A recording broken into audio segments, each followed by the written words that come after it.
Assalamualaikum class. Today we are going to discuss the mathematical concepts of managerial economics. आपके paper में लाजमी जो है एक मैथमेटिकल क्वेश्चन आएगा जो कि आपको सॉल्व करना होगा, ठीक है। तो उसके लिए हम लोग देख लेते हैं कि उसमें हमने क्या क्या चीज़ें जो है हमें पता होनी चाहिए। मैथमेटिकल वर्क के लिए सबसे पहले हमें वेरिएबल का आइडिया होना चाहिए। वेरिएबल क्या है? वेरिएबल मैनेजरियल इकोनॉमिक्स में आपके पास आपके प्राइस, आपका आउटपुट, आपका रेवेन्यू जो आमदनी आपकी आ रही है, कॉस्ट और जितना आपका एक्सपेंस आ रहा है, और ये आपके सारे वेरिएबल्स यूज़ होंगे। In economics we try to identify the variable. अक्सर चीज़ें हमें फाइंड करने के लिए दी जा रही होती हैं, find the price, find the output, ठीक है। So we have to identify the variable, measure them, then हम इनको मैयर करेंगे।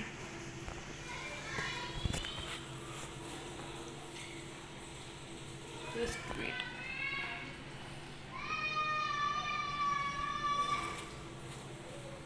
देन हम इनको मैयर करेंगे कि इनको मैयर कैसे किया जा सकता है। अगर एक फॉर्म है तो उसमें जो चीज़ें बन रही हैं उसकी कितनी प्राइस आ रही है, इसको प्रैक्टिकली हम लोग कहाँ पे यूटिलाइज़ करेंगे, हम लोग वो चीज़ें देखेंगे।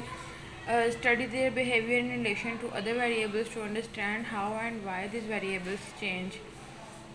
एग्जैक्टली जैसे कि मैंने शायद लास्ट लेक्चर में या उससे लास्ट लेक्चर में आपसे डिस्कस किया था, डिपेंडेंट और इंडिपेंडेंट वेरिएबल्स।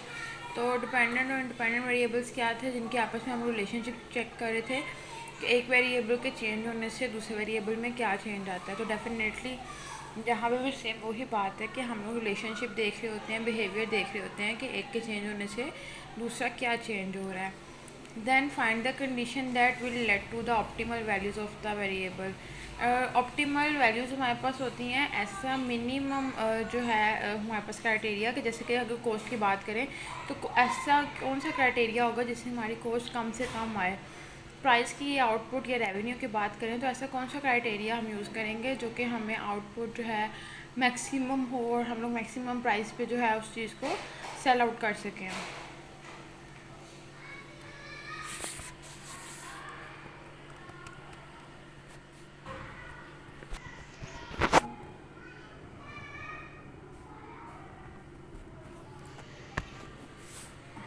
Okay, then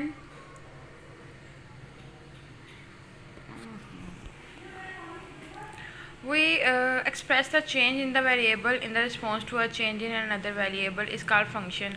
अगर हम एक वेरिएबल की वजह से दूसरे वेरिएबल का चेंज देखेंगे तो इसको हम फंक्शन कहेंगे। फंक्शन में हमारे पास डिपेंडेंट वेरिएबल आते हैं, ठीक है, जो कि सिर्फ एक होता है, और इंडिपेंडेंट वेरिएबल दो या दो से ज़्यादा भी हो सकते हैं। जैसे कि ये देखें आप, डिपेंडेंट वेरिएबल आपके पास y है और इंडिपेंडेंट वेरिएबल जो आपके पास x है। x के अलावा आपके पास और जो है वेरिएबल्स वो भी इंडिपेंडेंट हो सकते हैं। Function are expressed in functional form. जो आपके पास फंक्शन होगा आप उसको मैथमेटिकल फॉर्म में प्रेजेंट करोगे, जस्ट लाइक ग्राफ्स हो गए, टेबल्स हो गए।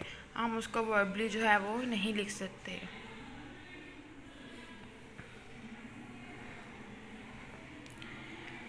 The general form of an equation looks as the following. Y जो आपके पास डिपेंडेंट वेरिएबल है, ये आपको बता रहा है कि इंडिपेंडेंट वेरिएबल में कितना चेंज आ रहा है। देन हम लोग इंडिपेंडेंट वेरिएबल और डिपेंडेंट वेरिएबल की डेफिनेशन देखेंगे। तो इंडिपेंडेंट वेरिएबल हमारे पास वो होता है जो कि आपके पास बता रहा होता है कि आपके पास कितनी मार्केट में आप लोग प्राइसेस को चेंज करो जिसकी वजह से आपका आउटपुट जो है चेंज होगा। कितना जो है आपको वो जो है चेंज करना पड़ेगा। और डिपेंडेंट वेरिएबल वो है, जैसे कि अगर इसकी एग्जांपल लें तो इंडिपेंडेंट क्या है, आपकी क्लोथिंग, आपका शू, आपका लिविंग स्टाइल, आपकी मतलब जो जो एसेसरीज़ हैं, आपकी एजुकेशन, हाउस, ये सारा किस पे डिपेंड करता है। फ़िलहाल तो आपके फादर की इनकम पे डिपेंड करता है ना। तो आपके पास जो आपके क्लोथिंग है, आपका एजुकेशन है, आपकी स्किल्स हैं, सॉरी ऐसे जो एजुकेशन है जो आप गेट कर रहे हो, ये सारा कुछ क्या है, ये इंडिपेंडेंट है। और इंडिपेंडेंट है किस पे डिपेंड कर रहा है, depends upon your family income.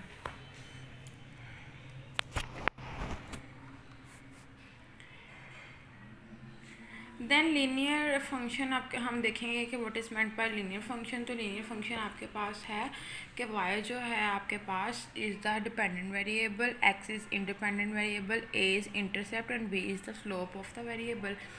अब ए और बी क्या है, इनको हम निकालना देखेंगे। बी को निकालने का एक प्रॉपर फार्मूला है हमारे पास, ए भी निकलता है। आई थिंक आप लोगों ने कहीं मैथ में लास्ट की होगी चीज़। अच्छा जी, ये देखें, the slope of line measures the rate of change in dependent variable with respect to the change in some independent variable. तो डेल्टा आपके पास यहाँ पे शो करेगा चेंज को। चेंज क्या होता है? चेंज होता है कि आप अपने पहले वाली चीज़ में से अब वाली चीज़ को माइनस कर रहे होते हो। आपकी जो डिपेंडेंट वेरिएबल है ना, आपके फादर की पहले इनकम कितनी थी, अब कितनी है, जब आप माइनस करोगे तो आपके पास चेंज आ जाएगा कि टोटल चेंज कितनी आ रही है। इसी तरह फिर आप अपना स्कूलिंग और अपने सारे जो इंडिपेंडेंट वेरिएबल हैं उनको पहले वाले और अब वाले को माइनस करोगे तो आपको पता लग जाएगा कि आपके इंडिपेंडेंट वेरिएबल में कितना चेंज आ रहा है। Then you have to divide your dependent change in dependent variable to the change in independent variable. तो ये जो एनालिसिस है, आपको जो है ये वैल्यू जो आपके पास आएगी निकल के, इसको आपने स्लोप कहा है, ये आपके पास बी होगी। B is the coefficient of the x.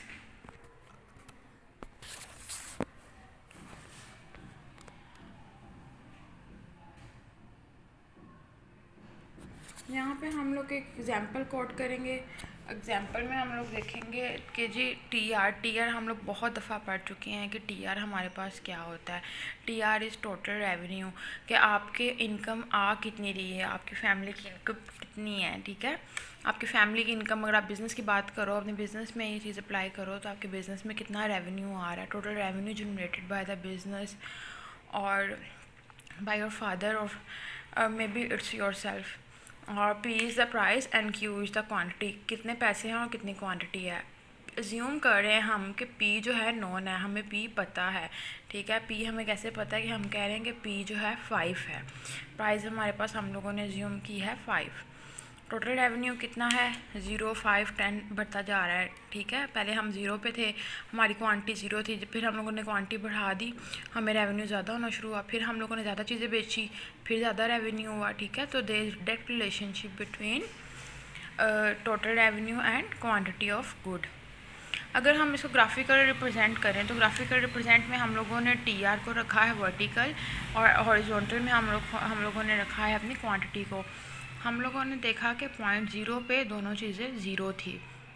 Then हम लोगों ने अपनी क्वांटिटी 1 बढ़ा दी तो रेवेन्यू हमारे पास 5 हो गया। देन हम लोगों ने एक पॉइंट और बढ़ाई तो हमारे पास 5 जो था उसका 5% कह लो या 5 डिजिट कह लो, आपके पास रेवेन्यू इंक्रीज़ होता गया। तो ये आपके पास बता रहा है डायरेक्ट रिलेशनशिप, क्वांटिटी के बढ़ने से टोटल रेवेन्यू भी इंक्रीज़ हो रहा है आपके पास।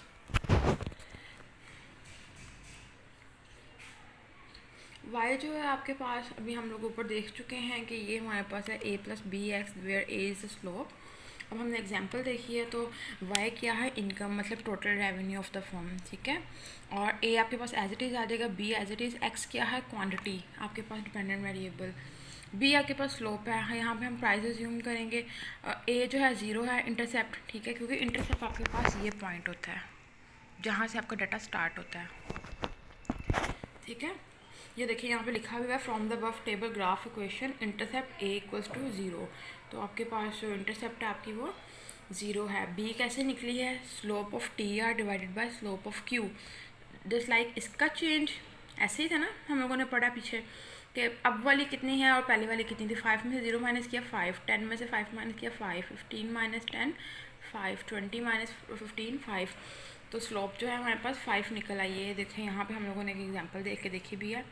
ये आप जो पीछे मैंने आपको फॉर्मूला करवाया y2 minus y1 x2 minus x1, उसके थ्रू जो है आपकी स्लोप जो है 5 निकल आई है। अब यहाँ पे बता रहे हैं कि अगर हम लोग 1 यूनिट चेंज करते हैं क्वांटिटी में तो एक्सपेक्टेड है कि हमें $5 का जो है वो 1 यूनिट के पीछे फ़ायदा देखने में नज़र आता है।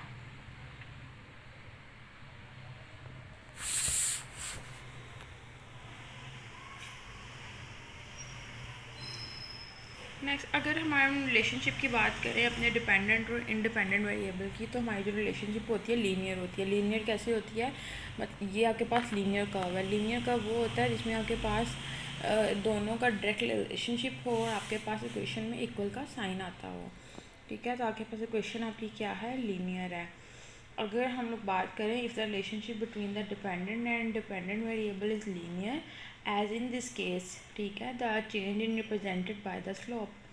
तो हमें ये सारा कुछ किससे चेंज नज़र आ रहा है, स्लोप से। और स्लोप क्या थी, इसका चेंज और इसका चेंज, ठीक है। 2 डिवाइडेड बाई 1 1 और 5 माइनस 0 5, तो 5 को हम 1 से डिवाइड करेंगे, हमें 5 स्लोप जो है निकलेगी। तो लीनियर इक्वेशन में हमारे पास स्लोप निकालना बहुत ज़्यादा ईजी और कन्वीनियंट होता है।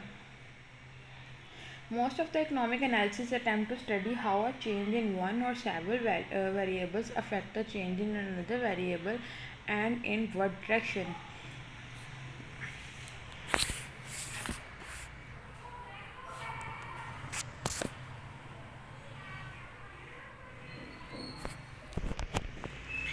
चेंज हम लोगों ने फॉर एग्जांपल हम लोग बात करते हैं, अगर हमारे पास प्राइस चेंज होती है डेफिनेटली हमारे पास क्वांटिटी चेंज होगी। जब हमें ज़्यादा पैसे मिल रहे होंगे हम लोग अपनी प्रोडक्शन को चेंज करेंगे। जब प्रोडक्शन चेंज होगी हमारा रेवेन्यू चेंज होगा। जब हमारा रेवेन्यू चेंज होगा हम अपनी कॉस्ट को चेंज करेंगे और कॉस्ट के चेंज होने में हमारी प्रॉफिट या पाए का जो साइन है आपके पास, ये जो पाए का साइन, इसको एक और साइन भी कहते हैं, मेरे माइंड में नहीं आ रहा, इसकी वैल्यू होती है 22/7, आई थिंक पाए ही कहते हैं, ठीक है। तो इसकी वैल्यू जो है आपके पास चेंज होगी। अगर प्राइस के चेंज होने से क्वांटिटी चेंज होती है तो इसको हम कहते हैं ये डिमांड फंक्शन है। और अगर क्वांटिटी के चेंज होने से रेवेन्यू चेंज होता है तो हम कहते हैं टोटल रेवेन्यू फंक्शन है। क्वांटिटी के चेंज होने से कॉस्ट चेंज हो तो टोटल कॉस्ट। और सारा कुछ देखें डिपेंड किस पे कर रहा है, आपकी क्वांटिटी पे। लेकिन आपकी क्वांटिटी किस पे डिपेंड कर रही है, आपकी प्राइस पे। आपकी क्वांटिटी चेंज हो तो आपका टोटल प्रॉफिट फंक्शन जो है वो चेंज हो जाता है। यहाँ पाए आपके प्रॉफिट को शो कर रहा है। देन आपके पास marginal and incremental analysis. Marginal और इंक्रीमेंटल एनालिसिस आपके पास क्या होता है? Marginal analysis refers to the change in dependent variable as a result of one unit change in an independent variable. अगर हमारे पास डिपेंडेंट वेरिएबल में एक चेंज आए, ठीक है, due to change one change in independent variable, तो इसको हम कहेंगे डिस्क्रीट चेंज। लेकिन दूसरी तरफ अगर हम बात करें the concentration of small change around some given point, तो अगर मतलब चेंज होता रहे पॉइंट्स टू पॉइंट आपके पास, तो आपको हो गई आपके पास कंटिन्यूस चेंज डेफिनेशन है, ठीक है।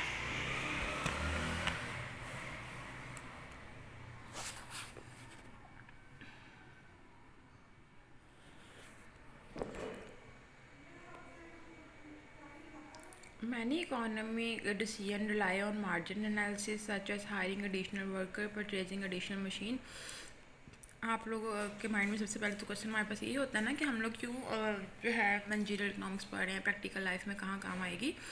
तो जब हम प्रॉफिट को अपना एनालिसिस कर रहे हो तो उससे हमें पता लग रहा होता है कि हमने अपने कितना एडिशनल वर्कर हायर करना है। अगर हमें अपनी प्रॉफिट बढ़ानी है तो हमें कितना और लेबर चाहिए इस काम के लिए, क्या हम लोग एडिशनल मशीनरी परचेज कर सकते हैं, नहीं कर सकते। तो ये सारा कुछ जो है हम लोग मैथमेटिकली ही चेक करते हैं।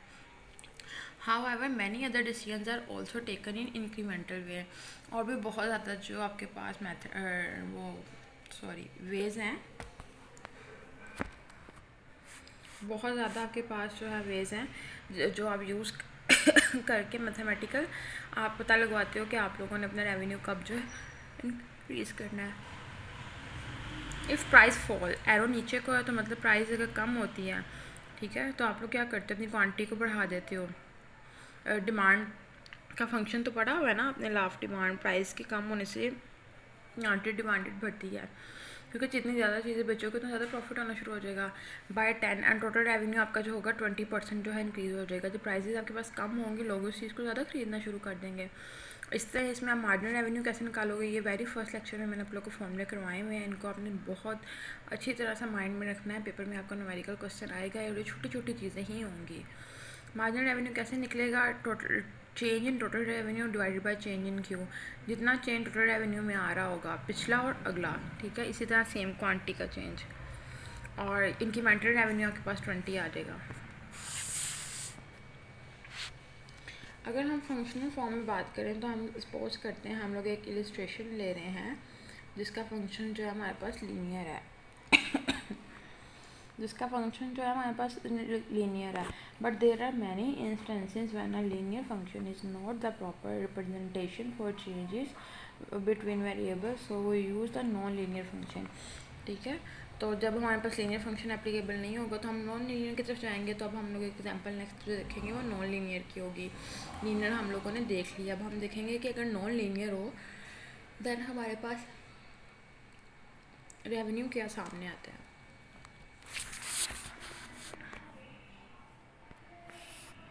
आपके पास बुक में सारा मटेरियल अवेलेबल है।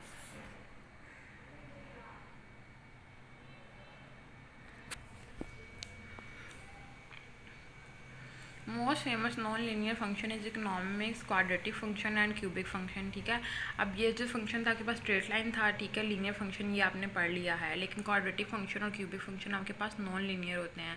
इनमें आपके पास क्या होता है, एक तो आपके पास ए बी और सी की addition. What is C? C आपके पास अभी हम आगे देखेंगे। आपके पास वेरिएबल्स जो हैं वो भी एडिशन में इंक्रीज़ होते जाते हैं, जबकि वहाँ पर लीनियर में हम देख रहे हैं सिर्फ एक वेरिएबल एक एक्स है।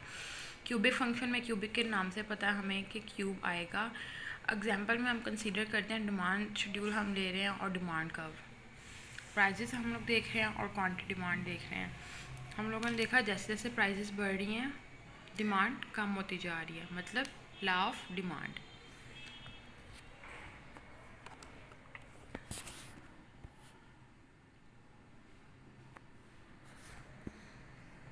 जो अभी हम लोगों ने ग्राफ देखा है उसको आपने प्लॉट करना है और बिल्कुल सिंपल प्लॉट है, लेकिन लास्ट जो हम लोगों ने लीनियर देखा था आपने देखा था ऊपर को जा रहा था, अब ये आ रहा है नीचे को, मतलब एक चीज़ के बढ़ने से दूसरी चीज़ जो यहाँ पास कम हो रही है, नेगेटिव रिलेशनशिप यहाँ पर शो होगी। Both the demand schedule and demand curve a linear relationship between P and Q के दरमियान में लीनियर रिलेशनशिप शो करेगा। इंटरसेप्ट आप यहाँ पे खुद निकालोगे। क्वांटिटी अगर हम 700 ज्यूम करते हैं, प्राइस के कम होने से प्राइस में नेगेटिव चेंज आएगा, क्योंकि हम लोगों ने देखा है कि प्राइस के चेंज होने से क्वांटिटी चेंज होती है। अभी हम लोग ऊपर डिमांड फंक्शन में देख कर आए हैं।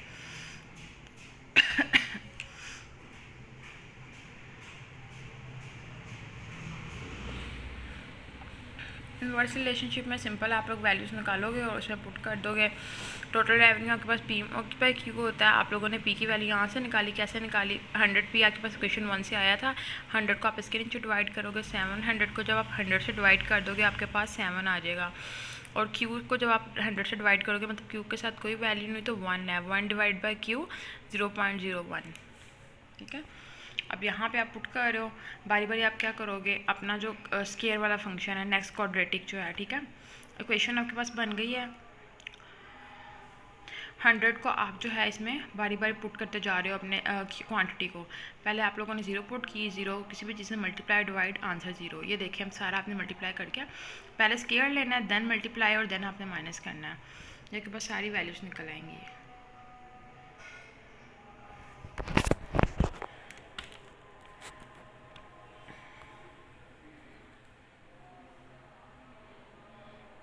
अब इसको अच्छी तरह देख लोगे, किसी स्टूडेंट को कोई मसला है तो फिर हम डिस्कस कर लेंगे इंशाल्लाह।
नेक्स्ट हम लोग अपना जो सेकंड फंक्शन है क्वाड्रेटिक फंक्शन, उसका जो ग्राफिकल रिप्रेजेंटेशन है वो देखेंगे। और टीआर हम देखेंगे, एक टाइम आएगा बढ़ता जाएगा और एक टाइम आएगा बिल्कुल वो मैक्सिमम होके देन डिक्लाइन हो जाएगा। डिक्लाइन कैसे हो जाएगा ये देखो,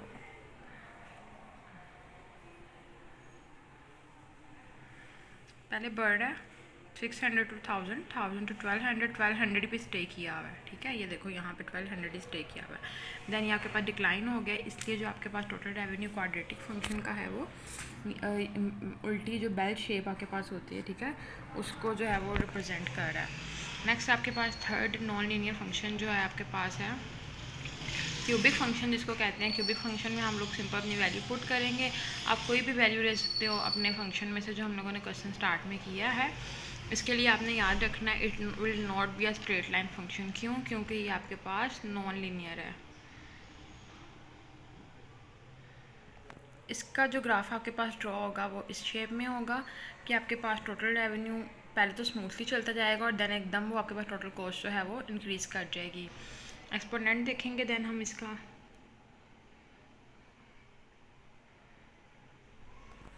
अगर हम बात करें लॉगरिथम की, ठीक है, लॉग 9th क्लास में हम लोगों ने पढ़ा होगा बच्चों ने, ठीक है, मैंने भी 9th में पढ़ा था शायद। तो क्योंकि बुक्स चेंज होती रहती हैं तो वाई आपके पास डिपेंडेंट वेरिएबल है, वाई को आपने हमेशा मोस्टली इधर ही लेना है। एक्स आपके पास जो है हॉरिजॉन्टल एक्सिस पे आएगा और ये आपके पास स्लोप जो है स्ट्रेट फॉरवर्ड यूज़ कर रही है, जस्ट लाइक आपको बता रही है कि आपका प्रॉफिट जो है with the passage of time increase होता रहता है। रेसिप्रोकल कहते हैं उल्टे को। तो रेसिप्रोकल के हमें नाम से पता लग रहा है कि हमारे पास जो रिजल्ट्स हैं वो रेसिप्रोक हो जाएंगे। रेसिप्रोक का क्या मतलब है, अगर ग्राफ जो है हमारे पास वो ऊपर की तरफ जा रहा था तो अब वो बेंड कर जाएगा, रिजल्ट्स जो है हमारे पास नेगेटिव पॉइंट की तरफ जाएंगे। कंटिन्यूस और डिस्क्रीट इसमें क्या आएगा, कंटिन्यूस जो अगर हम ऑल इकोनॉमिक वेरिएबल्स की बात करें तो वो कंटिन्यूस फंक्शंस होते हैं, ठीक है। लेकिन अगर हम बात करें सिर्फ सिलेक्टिव लोगों की, सिलेक्टिव वेरिएबल की, जस्ट लाइक पीपल, आउटपुट और मशीन्स, ठीक है, क्योंकि इनको आप खुद चेंज नहीं कर सकते। आउटपुट अगर एक मशीनरी ने आपको एक दिन में 10 ही बैग बनाने हैं तो 10 ही बनाएगी, ठीक है। तो आपकी फॉर्म में जो होगा ये जो चीज़ें रहेंगी ये डिस्क्रीट रहेंगी। हाँ, अलबत्ता अगर आप बहुत अच्छी मशीनरी ले लेते हो लेकिन उसकी भी फिक्स लिमिट होगी ना, ठीक है। मशीन्स की आपके पास फिक्स लिमिट होगी, अनलिमिटेड नहीं हो सकती ये चीज़ें। आपके पास कंटिन्यूस क्या होगा, आपका प्रॉफिट। नेक्स्ट है यूजिंग कैलकुलस। यूजिंग कैलकुलस ही आपके पास एक सब्जेक्ट है पूरा, ठीक है। मोस्टली मैथ वाले स्टूडेंट्स पढ़ते हैं, इसलिए हम लोग इसमें जैसे हम इसको जनरल ओवरव्यू देंगे। इसमें हम लोग अपना चेंज देख रहे होते हैं दो पॉइंट्स के दरमियान में कि डिपेंडेंट और इंडिपेंडेंट के दरमियान में कितना चेंज है।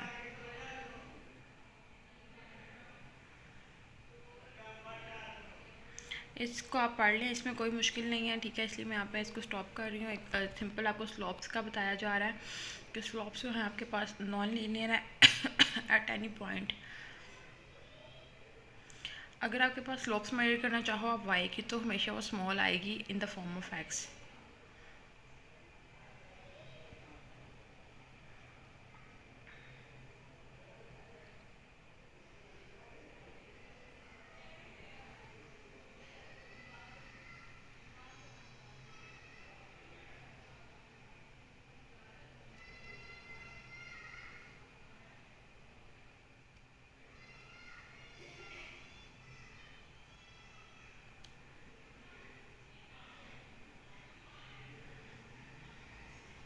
बस आज हम लोग यहीं तक पढ़ेंगे, आप लोग इसको देख लो, मैं थोड़ा सा रिव्यू दे देती हूँ आपको सारा। और नेक्स्ट जो डेरिवेटिव फंक्शंस हैं वो हम लोग नेक्स्ट अगर आप लोगों ने इकोनॉमिक्स जो है वो पढ़ी होगी, उसमें मैथमेटिकल वर्क किया होगा, उसी से रेलिवेंट है, जैसे उसको रिवाइज़ करना है अगर आपको आता होगा तो। नहीं तो हम उसको इंशाल्लाह डिटेल में कर लेंगे। सेकंड लास्ट लेक्चर है, नेक्स्ट लेक्चर जो हमारा लास्ट लेक्चर होगा इंशाल्लाह। और आज के लेक्चर में जो हम लोगों ने पढ़ा है वो सिंपल हम लोगों ने देखा है कि मैथमेटिकल वर्क जो है हम लोग कैसे अप्लाई करते हैं, मंजूरियल में क्या जो है रोल प्ले कर रहा होता है और कैसे हम लोग अपने जो है रिजल्ट्स निकालते हैं, कैसे हमें पता लगता है प्राइस कितनी चार्ज करनी है, आउटपुट कितना प्रोड्यूस हो रहा है, ठीक है। तो उसके लिए हम लोगों ने बेसिक सबसे पहले वेरिएबल को समझा है और अपना लीनियर फंक्शन को समझा है। फिर लीनियर में हम लोगों ने देखा एक जो हमारे पास सिंपल इक्वेशन थी लीनियर फंक्शन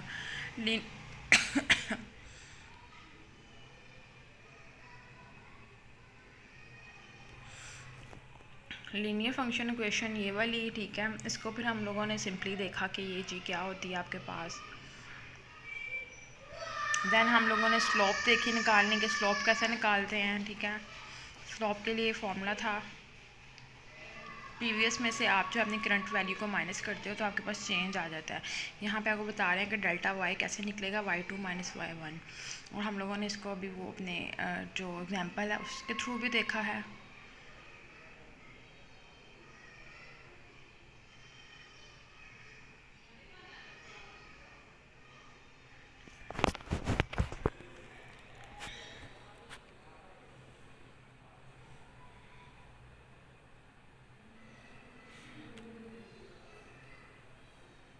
देन हम लोगों ने इसकी एग्जांपल देखी है, ठीक है, कि एग्जांपल में हम लोगों ने क्या क्या करना है। वैल्यू निकाल के हम लोगों ने देखा है कि लीनियर कर्व जो है हमारे पास कैसे जो है प्लॉट होगा। लीनियर कर्व है, स्ट्रेट फॉरवर्ड लाइन होगी, दोनों चीज़ें जो हैं वो साथ साथ बढ़ती जाएंगी। यहाँ पे क्वांटिटी भी आपके पास बढ़ रही है और आपके पास टोटल रेवेन्यू भी आपका जो है वो ज़्यादा हो रहा है।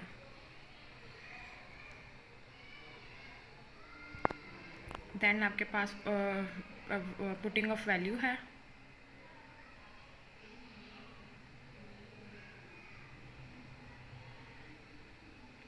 मार्जिनल एनालिसिस, डिस्क्रीट चेंज और कंटिन्यूस चेंज।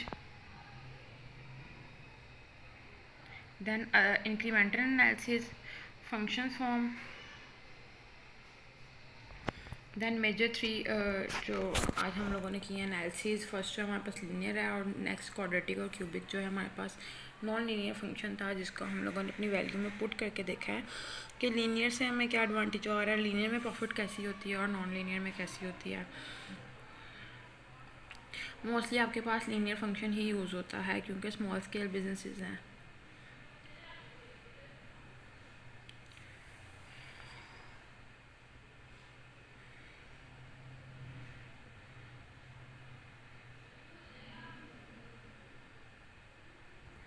डिमांड और जो आपके पास प्राइस हो उसका आपके कर्व है आपके पास।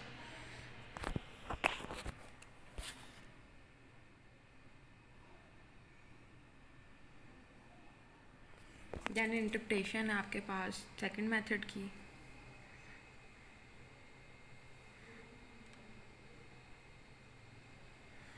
Graphical representation of second method, then how total revenue increase, then at a constant level and then it will be declined.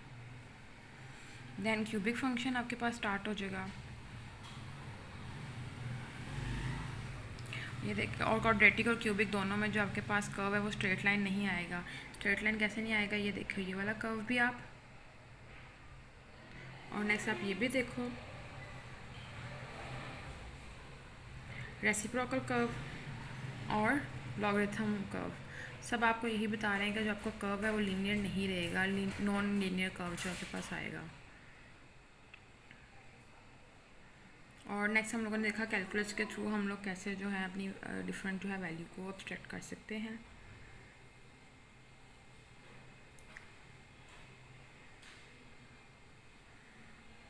आज का लेक्चर यहीं तक था।